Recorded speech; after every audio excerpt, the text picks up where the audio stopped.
Hello student, आपका हमारे YouTube channel पर स्वागत है। दोस्तों, आज हम आर एस प्री की साइंस एंड टेक्नोलॉजी की दूसरी क्लास ले रहे हैं। पहली क्लास हमने फिनिश कर दी है, तो पहली क्लास जिन स्टूडेंट्स ने नहीं देखी है वो पहली क्लास को जरूर देखें। देखिए, पिछली बार जो मैंने पहली क्लास ली थी उस पहली क्लास में एक क्वेश्चन पूछा था कि जॉइंट फॉरेस्ट मैनेजमेंट की शुरुआत कब हुई। तो देखिए, अगर शुरू कब हुआ, जॉइंट फॉरेस्ट मैनेजमेंट शुरू कब हुआ, तो शुरू हुआ था 1990 में। कब हुआ था? 1990 में। लेकिन अगर क्वेश्चन ये पूछा जाए कि जॉइंट फॉरेस्ट मैनेजमेंट की शुरुआत कब से हुई, तो या विचार कब आया, तो 1980 के दशक में। कब आया था? 1980 के दशक में, ये आंसर होगा।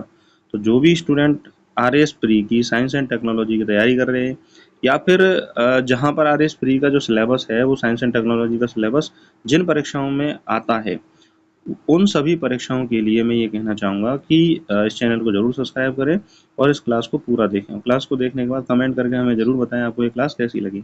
अगर आपके कोई क्वेश्चन है तो क्वेश्चन भी आप कमेंट करके पूछ सकते हो। तो चलिए हम शुरुआत करते हैं। जो चैप्टर है वह है प्राकृतिक संसाधनों का संरक्षण एवं संधारणीय विकास, सस्टेनेबल डेवलपमेंट। ये हम चैप्टर पढ़ रहे हैं। ये इकोलॉजी के अंतर्गत आता है, तो इसको हम आराम से पढ़ेंगे। वैसे देखिए, मैंने जो क्लासेस ली हैं वो ऐसे नहीं ली हैं कि भाई लगातार हम क्लासेस लेते जा रहे हैं। ऐसे थोड़े थोड़े पार्ट में हमने लिए हैं जिससे कि आपको अच्छे से समझ में आ जाए। तो शुरुआत करते हैं। प्राकृतिक संसाधनों के संरक्षण की क्या आवश्यकता है? नीड फॉर कंजर्वेशन क्यों, यानी कंजर्वेशन क्यों चाहिए प्राकृतिक संसाधनों का। हमने पिछली क्लास में हम प्राकृतिक संसाधन की परिभाषा के बारे में जाना, फिर प्राकृतिक संसाधनों के प्रकार के बारे में जाना। अब हम ये जानेंगे कि भाई प्राकृतिक संसाधन जो हमारे प्रकृति पर हैं उनकी आवश्यकता हमें क्यों है। तो सबसे पहली जरूरत है जलवायु परिवर्तन को नियंत्रित करने के लिए उनकी आवश्यकता है। देखिए, वन जो है, वन, तो देखो, वनों का कटाव, जीवाश्म ईंधनों का अत्यधिक प्रयोग ग्लोबल वार्मिंग बढ़ा रहा है। ध्यान दीजिए, ग्लोबल वार्मिंग एक विश्व की समस्या बन चुका है। ग्लोबल वार्मिंग का अर्थ होता है कि भाई विश्व के जो नॉर्मल तापमान है उसमें अतिरिक्त वृद्धि होना। अब ग्लोबल वार्मिंग के कारण जब अतिरिक्त वृद्धि हो रही है तो जलवायु में परिवर्तन हो रहा है। इसे रोकने के लिए हमें वनों को नहीं काटना चाहिए, जीवाश्म ईंधन का समझदारी से प्रयोग करना चाहिए। इसीलिए हमें प्राकृतिक संसाधनों के संरक्षण की आवश्यकता है। तो संसाधनों का संरक्षण जलवायु संतुलन बनाए रखने में क्या है? सहायक है। अगर हम प्राकृतिक संसाधनों का संरक्षण रखेंगे तो जलवायु का संतुलन भी बना रहेगा। दूसरी जो आवश्यकता है वह है कृषि की निरंतरता हेतु, यानी हम लगातार खेती करते रहें। देखिए, जल, मिट्टी, जैव विविधता कृषि के मूल आधार है। भाई यदि जलीय संसाधन को क्षति पहुंचती है, मृदा संसाधन को क्षति पहुंचती है, जैव विविधता को क्षति पहुंचती है, तो कहीं ना कहीं हमारी खेती भी प्रभावित होगी और इसके बिना खाद्य सुरक्षा संभव नहीं है। अब जब कृषि ही नहीं होगी तो हमें खाद्य उत्पाद नहीं मिलेगा, और जब हमें खाद्य उत्पाद नहीं मिलेगा तो भोजन की जो है वो कमी हमें महसूस होती रहेगी। इसीलिए हमें प्राकृतिक संसाधनों के संरक्षण की आवश्यकता है। अगली हम बात करें प्राकृतिक संसाधनों के संरक्षण के लिए, जल संकट से बचने के लिए प्राकृतिक संसाधनों के संरक्षण की आवश्यकता है। इससे जल संकट से बचने के लिए हमें प्राकृतिक संसाधनों के संरक्षण की आवश्यकता है। भारत की कई नदियां प्रदूषित व मौसमी हो चुकी हैं। तो अब आप देखते हैं लगभग भारत की लगभग नदियां जो मैदानी क्षेत्रों में हैं वो सब प्रदूषण का शिकार हैं, और प्रदूषण के शिकार हैं या मौसम में बहती हैं। तो उससे क्या हो रहा है कि भूजल स्तर तेजी से गिर रहा है, और जब भूजल स्तर, भाई भूमि जल का उपयोग मानव अपने संसाधनों के लिए कर रहा है, तो जल संकट जो है बहुत सारे इलाकों में देखा जाता है। हम गर्मियों में अखबारों में पढ़ते हैं कि भाई इस इलाके में पानी का संकट हो गया, उस इलाके में पानी का संकट हो गया, वहाँ पर पानी का संकट हो गया। तो इन सभी संकटों से बचने के लिए हमें प्राकृतिक संसाधनों के संरक्षण की आवश्यकता है। और क्यों आवश्यकता है हमें? जैव विविधता के संरक्षण हेतु हमें प्राकृतिक संसाधनों की आवश्यकता है। बिल्कुल सही बात है। देखिए, जैव विविधता मुख्यतः निर्भर करती है पेड़ पौधों पर, वनों पर। अब जब वन बने रहेंगे तो वनस्पतियां बनी रहेंगी, और वनस्पतियां बनी रहेंगी तो पेड़ पौधों की जैव विविधता बनेगी, और उसमें रहने वाले जंतु, उनकी जैव विविधता भी क्या है? बनी रहेगी। तो वनों और प्राकृतिक आवासों की रक्षा के बिना वन्य जीव क्या हो सकते हैं? विलुप्त हो सकते हैं। अब लगातार वन काट दिए जाएंगे तो उस वन में रहने वाले जीव भी तो नष्ट हो जाएंगे, तो जैव विविधता क्या हो जाएगी? खत्म हो जाएगी। इससे पारिस्थितिक तंत्र का संतुलन बिगड़ सकता है, और जब यदि संतुलन पारिस्थितिक तंत्र का बिगड़ा तो मानव जाति के लिए निश्चित रूप से हानि होगी। इसीलिए हमें जैव संसाधनों की या प्राकृतिक संसाधनों के संरक्षण की आवश्यकता है। और क्यों आवश्यकता है प्राकृतिक संसाधनों के संरक्षण की? प्राकृतिक आपदाओं की रोकथाम के लिए हमें प्राकृतिक संसाधनों के संरक्षण की आवश्यकता है। जैसे वनों की कटाई से भूस्खलन, बाढ़, सूखा आदि होते हैं। अब जब हम वन ही नहीं काटेंगे तो ये समस्याएं नहीं होंगी। पर्यावरणीय सुरक्षा के लिए संरक्षण आवश्यक है, यानी हमें पर्यावरण की सुरक्षा के लिए प्राकृतिक संसाधनों का संरक्षण जरूर चाहिए। अगला है कि भाई प्राकृतिक संसाधनों का संरक्षण और क्यों आवश्यक है? भावी पीढ़ियों के लिए संसाधन बचाने हेतु प्राकृतिक संसाधनों का संरक्षण आवश्यक है। भाई भविष्य की जो पीढ़ियां हैं, हमारे जो आने वाली जो पीढ़ियां हैं, अगर उनको जीवन जीने के लिए योग्य बनाना है तो हमें प्राकृतिक संसाधनों का उचित उपयोग करना होगा। और यदि हम प्राकृतिक संसाधनों का उचित उपयोग करेंगे तभी हम आने वाली पीढ़ियों के या मानव के भविष्य को हम बचा सकते हैं। संसाधन सीमित हैं, यदि अभी नहीं बचाए तो भविष्य में संकट बढ़ेगा, और भविष्य में संकट बढ़ेगा तो कहीं ना कहीं हमारे जो आने वाली पीढ़ियां हैं वो कष्टमय रूप से रहेंगी। इसीलिए प्राकृतिक संसाधनों का संरक्षण आवश्यक है। इसीलिए आपको पर्यावरण शिक्षा पढ़ाई जाती है और पर्यावरण के प्रति जागरूक किया जाता है कि कैसे भी हम प्रकृति को क्या कर सके, बचा सकें। अब हम बात करते हैं प्राकृतिक संरक्षण के सिद्धांतों के बारे में बात करते हैं। देखिए, प्राकृतिक संरक्षण का पहला सिद्धांत है न्यायपूर्ण वितरण। न्यायपूर्ण वितरण मतलब कि भाई प्रकृति की जो संसाधन है उनका उचित और सही रूप से सभी लोग उपयोग करें, तो उसको हम क्या बोलेंगे? न्यायपूर्ण वितरण। सभी को बराबरी के संसाधन मिलें। दूसरा सिद्धांत है धारणीय विकास, सस्टेनेबल डेवलपमेंट।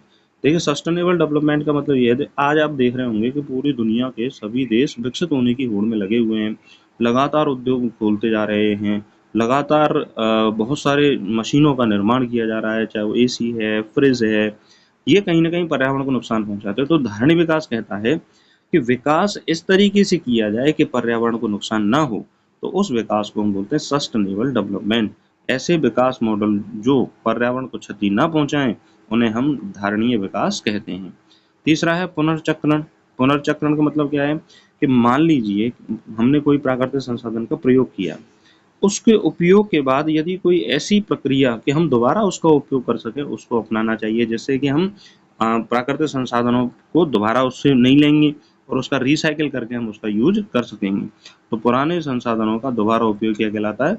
पुनर्चक्रण कहलाता है। तो ये संसाधनों के उपयोग के कुछ सिद्धांत है जिससे हम प्राकृतिक संसाधनों का क्या कर सकते हैं? संरक्षण कर सकते हैं। नेक्स्ट हम बात करें, संरक्षण में वैकल्पिक संसाधनों का प्रयोग, यानी कि जैसे हम ऊर्जा के लिए जीवाश्म ईंधन का उपयोग करते हैं, अगर हम जीवाश्म ईंधन की बजाय हम अक्षय ऊर्जा संसाधन जैसे सौर ऊर्जा, पवन ऊर्जा, बायो ऊर्जा का प्रयोग करें तो बहुत हद तक हम जीवाश्म ईंधन की जो पेट्रोल, डीजल और इन पर निर्भरता हमारी क्या हो जाएगी? घट जाएगी, और हम प्राकृतिक संसाधनों के उपयोग को हम समुचित रूप से कर पाएंगे। तो हमें तो ऊर्जा ही तो चाहिए ना, तो ऊर्जा जरूरी थोड़ी है कि उसी से ऊर्जा हम प्राप्त करें, किसी दूसरे वैकल्पिक माध्यम से भी ऊर्जा हम प्राप्त कर सकते हैं। अगला है न्यूनतम अपव्यय, यानी जल, बिजली आदि का विवेकपूर्ण उपयोग करना चाहिए। देखिए, पृथ्वी पर आप स्लोगन भी देखते हैं कि जल ही जीवन है, जल ही जीवन है, पानी बचाओ, बिजली बचाओ, सबको पढ़ाओ, ये स्लोगन आप पढ़ते होंगे। तो उसका उद्देश्य यह है कि भाई बिजली का उपयोग उतना ही करना चाहिए जितना हमें जरूरत है, जल का भी उपयोग हमें उतना ही करना चाहिए, क्योंकि पीने योग्य पानी जो है वो पृथ्वी पर कम है। तो यदि हम विवेकपूर्ण उपयोग करेंगे तो ये संसाधन सभी को प्राप्त हो पाएंगे, और उस विवेकपूर्ण उपयोग से यदि संसाधन सभी को प्राप्त हो रहे हैं तो प्राकृतिक संसाधनों का संरक्षण होता रहेगा और हम हमेशा इन संसाधनों का उपयोग करते रहेंगे। अगला है स्थानीय पारंपरिक ज्ञान का प्रयोग। जैसे राजस्थान में टाँका और जोहड़, यानी टाँका और जोहड़ जो है वो प्राकृतिक संसाधनों के संरक्षण, ये जल संरक्षण के लिए मतलब जोहड़ है जल संरक्षण की एक विधि है राजस्थान में। तो उन पुरानी जो विधियों के माध्यम से भी हम प्राकृतिक संसाधनों का क्या कर सकते हैं? संरक्षण कर सकते हैं। अब हम बात करें कि पर्यावरणीय शिक्षा एवं जन जागरूकता। मैं अभी आपसे कह रहा था कि हम इस चैप्टर को पढ़ने का उद्देश्य भी यही है कि भाई हम पर्यावरण के प्रति जागरूक हों और पर्यावरण को कैसे बचाया जा सकता है इन सभी के बारे में हम पढ़ें। संसाधनों के संरक्षण हेतु जन सहभागिता आवश्यक है। भाई केवल किताबों में ही इन बातों को लिख देना और लोगों तक ना पहुंचाना, उससे तो सफलता नहीं मिलेगी। तो सभी लोगों तक इस बात को पहुंचाने के लिए जागरूकता होना बहुत जरूरी है। पर्यावरण शिक्षा को बताया जाना बहुत जरूरी है। पर्यावरण शिक्षा स्कूलों में अनिवार्य की गई है। स्कूलों में अनिवार्य करने का कारण भी यही है कि बच्चे जान सकें कि पर्यावरण हमारे लिए कितना उपयोगी है और भविष्य में हमारे लिए कितना काम आ सकता है। जन अभियान, यानी कि जन अभियान चलाया जाता है सबको माइक के माध्यम से, टीवी के माध्यम से, रेडियो के माध्यम से, मोबाइल के माध्यम से, सोशल मीडिया के माध्यम से इस बारे में जागरूकता फैलाई जाती है कि हमें पर्यावरण का संरक्षण करना चाहिए। स्वच्छ भारत अभियान, स्वच्छ भारत अभियान का उद्देश्य भी प्राकृतिक संसाधनों का संरक्षण है। जल शपथ अभियान, जल शपथ अभियान का उद्देश्य है कि जल का विवेकपूर्ण उपयोग करना है हमें और हमें उसकी फिजूल खर्ची नहीं करनी है। Mission life style for environment, यानी हमें इस तरह से जीवन जीना है कि पर्यावरण को नुकसान ना हो। हर घर जल और हरियाली उत्सव, हर घर जल का मतलब ये है कि भाई जल का उचित उपयोग हम करेंगे तो सभी को पानी उपलब्ध होगा। और हरियाली उत्सव का अर्थ ये है कि हम यदि पेड़ पौधे लगाते रहेंगे तो प्रकृति बची रहेगी और प्राकृतिक संसाधनों का संरक्षण बना रहेगा। अब हम बात करें कि भारत में संसाधनों से जुड़े संवैधानिक प्रावधान। देखिए ये मोस्ट इम्पोर्टेंट है, एग्जाम के लिए ये यहाँ से क्वेश्चन पूछे जाते हैं। आर्टिकल 48A 48A क्या कहता है? ये देखिए नीति निर्देशक तत्वों के अंतर्गत आता है, डीपीएसपी के अंतर्गत आता है कि राज्य का दायित्व है कि वह पर्यावरण और वन्य जीवन की रक्षा करे और सुधार करे, यानी पर्यावरण की रक्षा करे और सुधार करे। ये किसकी जिम्मेदारी है? राज्य की जिम्मेदारी है। इस तरह के कुछ नियम बनाए कि पर्यावरण को नुकसान न हो। अनुच्छेद 51 ए जी मूल कर्तव्य कहता है कि प्रत्येक नागरिक का कर्तव्य है कि वह प्राकृतिक पर्यावरण की रक्षा करे। तो इनको देखो, संविधान में नीति निर्देशक तत्वों में प्राकृतिक पर्यावरण के संरक्षण की बात की गई है 48A के दौरान। संविधान में मूल कर्तव्यों में 51 ए जी के अनुच्छेद 51 ए जी में कहा गया है कि प्रत्येक नागरिक का यह कर्तव्य है कि अपने प्राकृतिक पर्यावरण की क्या करे? रक्षा करे। और अनुच्छेद 21 में मूल अधिकार भी बताया गया है, जीवन जीने का अधिकार है। इसमें कहा गया है कि स्वच्छ पर्यावरण का अधिकार भी प्रत्येक मानव का क्या है? हक है। तो पर्यावरण की सुरक्षा के लिए मूल अधिकार बनाया, नीति निर्देशक तत्व बनाए और मूल कर्तव्य, इन सभी में संवैधानिक प्रावधान किए गए। 48 ये क्या कहता है? राज्य का दायित्व है कि वो ऐसी व्यवस्था करेगा, ऐसे कानून बनाएगा जिससे कि पर्यावरण की सुरक्षा हो। 51 ए जी क्या कहता है कि प्रत्येक नागरिक का कर्तव्य है कि पर्यावरण को नुकसान न पहुंचाए। और 21 ए क्या कहता है कि स्वच्छ पर्यावरण को प्राप्त करना प्रत्येक व्यक्ति का अधिकार है, जिसे जीवन जीने के अधिकार के अंतर्गत शामिल किया गया है। तो ये इंपॉर्टेंट है परीक्षा की दृष्टि के लिए। अब हम बात करते हैं कि संरक्षण हेतु नागरिक क्या क्या कर सकते हैं। भाई पर्यावरण की सुरक्षा के लिए, प्राकृतिक संसाधनों के संरक्षण के लिए पहली काम कर सकते हैं, घर पर जल संरक्षण तकनीक अपनाएं, जैसे बचत करें, हार्वेस्टिंग के माध्यम से जल को बचाएं। दूसरा, कचरे को वर्गीकृत करें, सूखा कचरा, गीला कचरा और रिसाइकलिंग कचरा, यानी ऐसा कचरा जिसका दोबारा उपयोग किया जा सकता है तो उसको अलग रखें, सूखे कचरे को अलग रखें और गीले कचरे को अलग रखें, तो गंदगी भी नहीं फैलेगी और स्वच्छता भी बनी रहेगी। तीसरा है सौर ऊर्जा का उत्पादन अपनाएं, जैसे हीटर, लाइट, भाई सोलर लाइट का उपयोग करें, सोलर हीटर का उपयोग करें, जिससे कि बिजली हम बना रहे हैं उसका कम उपयोग हो और हम अक्षय ऊर्जा संसाधनों पर ज़्यादा निर्भर रहें। चौथा है वाहनों के अत्यधिक उपयोग से बचें, जैसे पैदल चलना, साइकिल, सार्वजनिक परिवहन, इनसे चलना चाहिए। पैदल चलना चाहिए हमें, साइकिल से जाना चाहिए, यानी पेट्रोल डीजल से जो उपयोग होने वाले वाहन है उनका कम संचालन करना चाहिए। पांचवा है पर्यावरण जागरूकता फैलाएं, जैसे कार्यशाला, सोशल मीडिया, पर्यावरण के बारे में बताएं, यानी लोगों को जागरूक करें कि भाई पर्यावरण की सुरक्षा हमारे लिए कितनी जरूरी है। और छठवां है वृक्षारोपण और संरक्षण में क्या लें? भाग लें, इन पेड़ पौधे लगाएं और प्राकृतिक संरक्षण के प्रक्रिया में क्या लेना चाहिए? हमें भाग लेना चाहिए। नेक्स्ट हम बात करें तो प्राकृतिक संसाधनों के संरक्षण में पारंपरिक ज्ञान की क्या भूमिका है। देखिए जोहड़ व तालाब, आपने देखा होगा कि गांव में जोहड़ व तालाब बनाए जाते हैं। उसका उद्देश्य ये है कि भाई जल का संरक्षण किया जा सके। राजस्थान, मध्य प्रदेश में पारंपरिक जल संरक्षण की संचयन की प्रणाली है, जल को इकट्ठा किया जाता है। तो आप देखते होंगे तालाब में जो है, तालाब के आसपास छोटी छोटी वनस्पतियां वहाँ पे मिलती हैं, गाय भैंसों के लिए पानी वहाँ पे उपलब्ध हो पाता है। सिल्वो पास्चरल कल्चर, यानी इसमें पशुपालन वानिकी का संतुलन बनाया जाता है, विशेष रूप से शुष्क क्षेत्रों में। जहाँ पर शुष्क क्षेत्र हैं वहाँ पर सिल्वो पास्चरल जो कल्चर है, प्रणाली है, तो सिल्वो पास्चरल प्रणाली के माध्यम से प्राकृतिक संसाधनों का संरक्षण किया जाता है। नेक्स्ट हम बात करें भील, गोंड, नागा जनजातियों की वानिकी प्रणाली। देखो वनों से आवश्यकता अनुसार संसाधन लेना और पुनः बोना, देखिए भील जनजाति, गौंड जनजाति, नागा जनजाति जो है वो वनों का संरक्षण करने में बहुत प्रसिद्ध है। ये क्या करते हैं कि वनों से अपनी आवश्यकता के अनुसार संसाधन का उपयोग करते हैं, लेकिन पुनः फिर दोबारा पेड़ पौधे लगाते हैं, जिससे कि वन जो है वो अपनी मूल स्थिति में बने रहें। अरण्य संस्कार में वृक्षों को पूजनीय माना गया है। हमारे भारतीय संस्कार जो है उसमें पीपल की पूजा होती है, बरगद की पूजा होती है, तुलसी की पूजा होती है। तो उससे भी पेड़ पौधे क्या है कटने से बचे रहते हैं और प्रकृति का क्या बना रहता है, संरक्षण बना रहता है। तो भारतीय संस्कृति एक तरह से हमारी एक बहुत महान संस्कृति है। आगे हम बात करें प्राकृतिक संसाधन संरक्षण हेतु सुझाव क्या है। देखिए पहला सुझाव है नीतिगत सुझाव। सभी विकास परियोजना में पर्यावरणीय प्रभाव मूल्यांकन अनिवार्य हो, यानी जितनी भी विकास परियोजना हैं उन परियोजनाओं का ये मूल्यांकन किया जाना चाहिए कि कहीं वो विकास परियोजनाएं प्रकृति को नुकसान तो नहीं पहुंचा रही हैं, क्योंकि आप देखते हैं कि कई बार क्या होता है बड़ी बड़ी फैक्ट्री डालने के लिए जंगलों को क्या कर दिया जाता है, काट दिया जाता है। लोकल टू ग्लोबल दृष्टिकोण अपनाया जाए। ग्राम स्तर से वैश्विक स्तर तक सहयोग, यानी पर्यावरण संरक्षण के लिए न केवल ग्राम स्तर पर ही सहयोग लिया जाना चाहिए, बल्कि संपूर्ण विश्व स्तर पर इस कार्य को किया जाना चाहिए, क्योंकि प्रकृति केवल एक देश की नहीं है, संपूर्ण विश्व की प्रकृति है। वन अधिकार अधिनियम जैसे कानूनों को प्रभावी ढंग से लागू किया जाना चाहिए। भारत सरकार ने वन अधिनियम जो लाए हैं वो 1980 में लाए हैं। तो जो भी कानूनी प्रावधान किए हैं उनको सख्ती से लागू करना चाहिए, जिससे कि प्रकृति को हम बचा सकें, प्राकृतिक संसाधनों का संरक्षण कर सकें। अगला है सामाजिक सुझाव। देखिए समाज स्कूल स्तर से संसाधन संरक्षण की शिक्षा अनिवार्य हो। तो आप देखते होंगे कि स्कूलों में जो प्राकृतिक पर्यावरण शिक्षा जो अनिवार्य की गई है उसका उद्देश्य यही है कि बच्चा ये जान सके कि पर्यावरण हमारे लिए कितना उपयोगी है और उसका संरक्षण हमें बहुत जरूरी है।